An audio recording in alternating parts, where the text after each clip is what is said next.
السلام عليكم اخواتي الغاليات، ان شاء الله يلقاكم هذا الفيديو في احسن الاحوال. اليوم ان شاء الله راح نقدم لكم مطلوع الفرينه. بزاف اللي يطلبوا مني في الصفحه وفي القناه يقولوا لي ديري لنا مطلوع الفرينه على خاطر السميد ماهوش بزاف كاين، يعني راهو مقلول وقليل ما يلقاوه الناس. وقالوا لي ديري لنا مطلوع الفرينه ودرته لكم اليوم بمقادير مضبوطه جدا وسهل جدا بلا عجن ولا دلك. يعني مطلوع الفرينه راهو من اسهل انواع المطلوع اللي راح ديروهم، يعني خاصه اللي عمرها ما دارته بعد راح ينجح لك من اول مره. يعني تبعوا برك الفيديو من الاول للاخر باش تشوفوا يعني التفاصيل وتشوفوا لي زاستيس باش يطلع لكم وباش يمد لكم نتيجه مليحه. ديري الجام حبيبتي وتفضلي تشوفي المقادير وطريقه التحضير. بسم الله والصلاه والسلام على رسول الله. عندنا هنا 2 من الكؤوس نتاع الماء الدافئ، عندنا ملعقه كبيره وملعقه ثانيه ماشي معمره مليح نتاع الخميره الجافه الخاصه بالخبز، عندنا ملعقه كبيره ايضا وملعقه مش معمره مليح ثاني نتاع السكر، يعني كيما نديرو في الخميره كيما نديرو في السكر. عندنا ايضا 4 ملاعق كبيره من الزيت،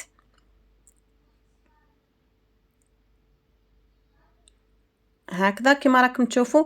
ومن بعد نخلطوا مليح هذا المزيج، يعني نخلطوهم مليح باش نضيفوا ثاني الملح ونديروا واحد المكون اللي راح يمدلنا يعني الطلوع بزاف لهذا المطلوع، يرجعوا لنا اخف من اللي راح يكون، يعني كي تضيفوه احسن اللي ما تضيفوش. اذا ما عندكمش ما ديروهش، اذا عندكم ديروا. واللي هو 2 مغارف كبار نتاع الخل، يعني في كل كاس نتاع الماء راح ديروا ملعقه كبيره نتاع الخل. كما تشوفوا الثانيه ما عمرتهاش مليح على خاطر الاولى سيحت منها شويه. وعندنا نصف ملعقه كبيره من الملح، ونبداو مباشره نلموه في العجينه تاعنا بالفرينه. هكا نبداو نضيفوه في الفرينه حتى نتحصلوا على عجينه طريه، ما تكونش طريه بزاف وما تكونش ناشفه بزاف، على خاطر انا مانيش راح نرمدها يا البنات لا في فرينه ولا في سميد، يعني راح نديرها هكاك مباشره في المنديله. دوك تشوفوا معايا على بها لازم ما نخليهاش يعني تلتصق بزاف كيما نديروا البيتزا، نديرها شوي شوي برك زايده فرينه على تاع البيتزا، يعني تجي شوي زايده فرينه. وفي نفس الوقت تقعد طريه العجينه، على خاطر العجينه لو كان يعني تنشفوها بزاف راهي تعود لكم يعني ثقيله ومن بعد ما تجيكمش المطلوع تاعكم مرضي كما نقولوا حنا وما يجيكمش خفيف. يعني حاولوا تخليوها هكا كما راكم تشوفوا انايا. وكما راكم تشوفوني ما عجنتهاش خلاص، شوفوا كيفاه لميتها برك.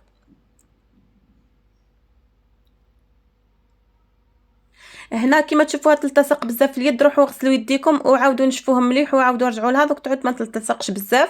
ومن بعد نديروا لها شويه تاع الزيت برك ونغطيوها ونخليوها تختمر. شوفوا لا عجنتها لا والو، غير لميتها فقط، لا عجين لا دليك لا والو. يعني الفرينه ما تحتاجش العجن، بالعكس يعني خاصه في المطلوع ما تحتاجش العجن. ونفس هذا الوصفه يا البنات تقدروا ديروه في الكوشه، يعني مطلوع الكوشه ديروه هكا. وفي المرحله الثانيه بعد ما يختمر راح ديروه قرصات وتحطوهم يعاودوا يختمروا في البلاطوات وديروهم في الكوشه. واللي تحب طيبوا على شكل مطلوع تاع الطاجين راه يديروا كما انا. هنا بعد ما طلعت يا البنات راكم تشوفوا كيفاه طلعت ما شاء الله ديكازيتها، وراح نقسمها مباشره الى 5 حبات. انا حبيت نديرهم صغار، والفرينه يعني من الاحسن انكم ديروهم صغار على خاطر شويه تلتصق هكا شويه، ماشي كيما تاع السميد ساهله يعني في الهزان وكل شيء. هذه شويه خاطر الفرينه راكم تشوفوا فيها طريه بزاف. هكا قسمتها الى 5 حبات ويعني وقرصتهم كما راكم تشوفوا. حاولت يعني نليسيهم مليح. شوفوا كيفاه ندير هكا الطريقه هذه. ومن بعد حطيتهم مباشره فوق المنديله، راح نخليهم يزيدوا يرتاحوا من 10 دقائق باش نقدر نخبزهم بسهوله. ومن بعد نرجعوا مع بعضنا نكملوا المطلوع نتاعنا. راح نغطيهم لهنا يعني حوالي 10 دقائق برك ونرجع لهم. هنايا البنات بعد ما رجعت يعني كانت ارتاحت شويه العجينه ونقدر نخبزها بسهوله، وكما راكم تشوفوا راني نخبزها مباشره بلا شي لا فرينه لا سميد لا والو، يعني فوق المنديله مباشره. حنا هكا نخبزوا. اللي بغات ترمضهم يعني مش مشكله، يعني كل وحده دير كيما ما تدير. يعني مهم انا مديت لكم الوصفه وانتم باقي ديروا كيما تحبوا. نخبزهم كما قلت لكم الطريقه تاعي اني نخبز هكا بالوحده ومن بعد نخبز الثانيه الثالثه ومن بعد نعاود نرجع للاولى نلقاها شويه ارتاحت باش يعني يتخبزوا لي في ساع.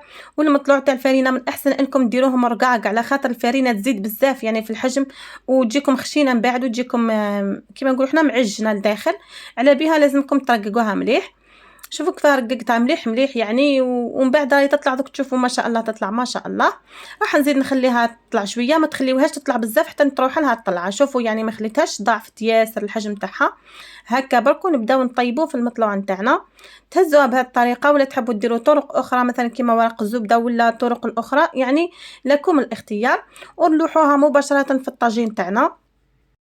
بعد ما نكونوا سخناه طبعا لازم يكون سخون، يعني على الاقل 10 دقائق فوق الطابونه باش يسخن مليح مليح. الطاجين تاع الطين راهو يعني يطول شويه باش يسخن، بصح كي يسخن يمدلك نتيجه ما شاء الله. كيما انا هذا يعني قلت لكم كان يحرق لي شويه في الوسط، ومن بعد بديت نعرف له على خاطر كنت شاريته جديد، ومن بعد بديت نخرج له على السيستم تاعو كيفاش نطيب به. لازم نقص له شويه في الحواشي، وفي الوسط نقص خلاص هكا. بعد ما طابت شويه من الوجه الاخر يعني نقلبها، ومن بعد نحرفوها مليح، نبقاو ندوروا فيها. وما تنساوش تثقبوها باش ما ديرلكمش جلده على جلده. حنا نثقبوها، كاين ناس بالعكس يخلوها تتنفخ، وكي تنفخ هكاك معناتها بالعكس راهي هكاك راهي ناجحه، وحنا بالعكس يعني نشتيو نثقبوها باش ما ديرناش هذيك الطلعه تاع قشره على قشره. نحبوها هكا تكون طالعه وفي نفس الوقت ماهيش منفصله على بعضها. ونكملهم بنفس الطريقه كي نكمل نحوشيها كيما حوشيت هذيك اللي شفتوها معايا من الحواشي، ونكملهم كامل بنفس الطريقه، وتحصلوا على مطلوع ما شاء الله يعني هايل وخفيف جدا يعني واسفنجي كيما راكم تشوفوا. هذه راهي الاخرى اللي طيبتها هنا، هذه مازالت سخونه، يعني الاخرين بردوا شويه وهذه مازالت سخونه. دوك تشوفوا معايا كيفاه تجي.